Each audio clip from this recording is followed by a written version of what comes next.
Good afternoon. Today I'd like to go over strategic communication methods. Now, this may not specifically go towards your uses. However, I feel like this is a pretty good thought process to go about it. So, to get started, we're going to take a SNA approach, social network analysis, where there are two nodes in this network. The network being the ecosystem, the community, the team, however you want to quantify or explain a type of ecosystem that people operate in. And so, one, I'd like to think the main point of communication is to bridge the gap between yourself and another person. And so, to visualize that, we use what is called a tie. A tie is what ties you to person A, and typically ties are formed around shared attributes or even possibly belief systems. And so when you're communicating, you can really target a shared attribute or a shared belief system, depending on what you're trying to communicate. However, when we're not successful or effectively doing this, we can come into a few problems. For example, you're having a conversation with someone, and the conversation would benefit them, person A. However, they're just not taking the message you're giving them, and this could sometimes come off as like they just don't want to hear it. And it could be for a multiple of reasons. Like, for example, maybe they just don't want to hear it from you because you're not effectively communicating to their priorities, their utility system, their belief system, what they find valuable. And this could even happen the other way around. Because I'm sure you've had maybe plenty of conversations with another person where you just didn't get them. And you may really want to understand them, however, they're just not communicating effectively enough for you to understand what they're putting down. In another scenario, this could be a collaboration where someone comes to you in your organization for a collaboration because it would be beneficial for the both of you to connect. However, person A is doing the same thing. They're not effectively reaching your belief system or your shared attribute between you and person A. And in the business world, this could even be, I believe in business terms, it is called friction point, point of pain, that point in the workflow where if it were easier, their processing would be a lot smoother, less friction, ultimately meaning that they're going to increase their revenue in some way, shape, or form, whether it's quantifiable like money or non-quantifiable like, say, employee happiness, less burnout. Either way, person A is not reaching you for their potential collaboration. That's the main point. Another idea of troubleshooting is that sometimes people don't recognize that there is a shared attribute or a shared belief system, and so they're just unknown in this network. And the potential for them to connect is pretty likely. So don't just think about this as a type of one-way street. You could do this to many nodes in your network, many agents. Is just how you're able to effectively connect with your target audience or population using this type of thought process.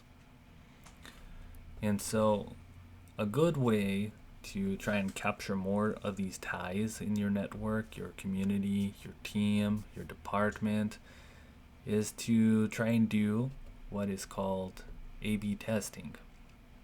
Because A/B testing is going to allow you feedback on your communication, whether it was more effective, whether it was able to reach the other person in a better way.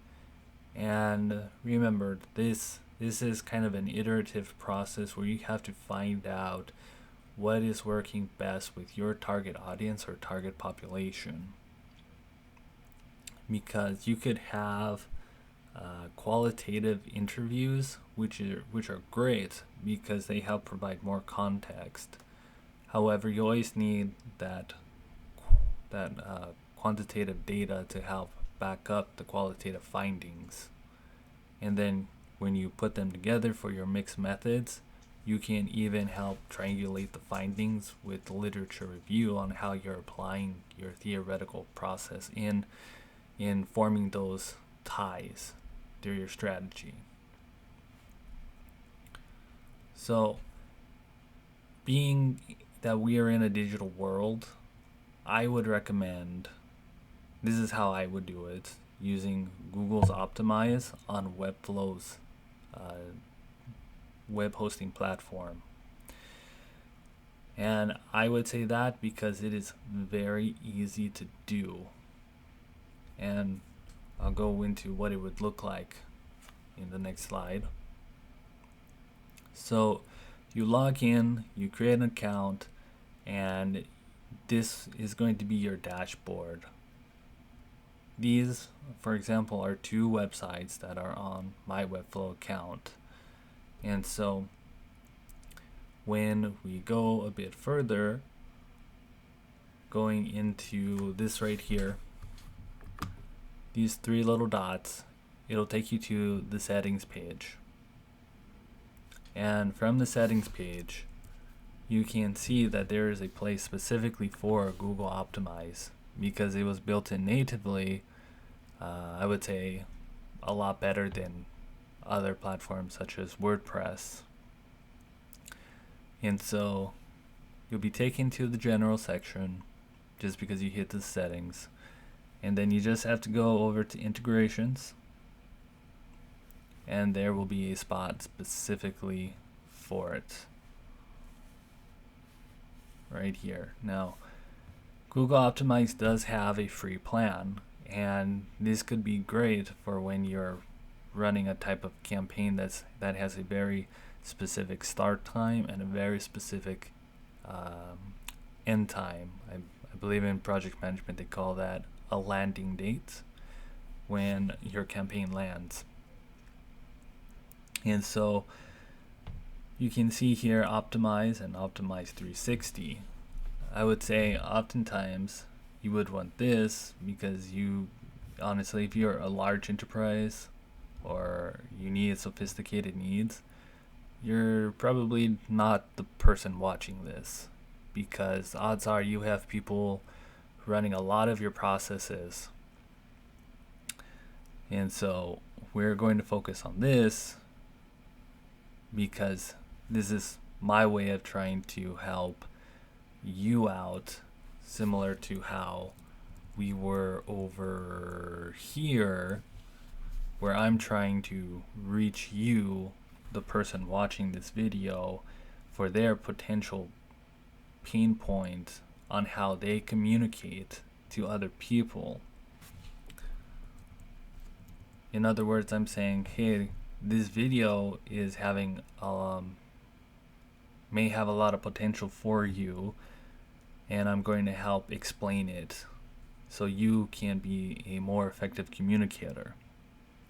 Now, whether it connects all the way through, I don't know, is the point of A/B testing, because maybe I would want to possibly communicate differently, maybe I would have to communicate on a different site. Maybe I would have to communicate differently. For example, this would probably look a lot better if I took this off right here. And so we can do A/B testing right now, just as an example. So using the theory of rate of information gained, I can say, okay, well, before it was too much, but now I'm not even entertaining the thought of another person. I'm giving you, specifically you, the viewer, my target audience, this optimize only view versus making it more generalized and maybe not feel like I'm speaking to you by adding optimize 360. And so it's just the idea of allowing yourself to really come closer to specificity in how you're communicating. And so back to the point, there is this free option that I believe would work perfect for you. It'll give you a data analytics dashboard to let you see what is going on, what has better click-through rates, what has lower bounce rates, and then from there you could start to infer, you could perform your inferential analysis and come to better conclusions. And so the three main outcomes is that your strategy is now affecting people on the node level. And the nodes are those little circles you saw. And okay. The second one has to deal with targeting your overall audience and population, because now you're showing more specificity, you're adding more value to them, specifically either tangible or non-tangible, because you're speaking directly to them as opposed to talking around them. So what does that look like, talking around them? Well, if we come back here and you remember the example where I just took away optimize 360, that's talking to you as opposed to talking around you where I kept optimize 360. And so we can mix and match and play around for what works best in connecting to your target audience and population. Now, the last outcome is that you'd have greater social connectedness, because more than likely, because you're able to reach them, your testimonials and reviews would be more relatable. So thank you for your time. Hopefully this all made sense. If you would like to learn more, you can always go to my blog post on professionally using social network analysis. The main theory behind it is called the graph theory, as it helps you visualize social relationships in a type of hierarchy that you can't necessarily do in other visualization methods. So again, thank you for your time, and I hope you have a wonderful day.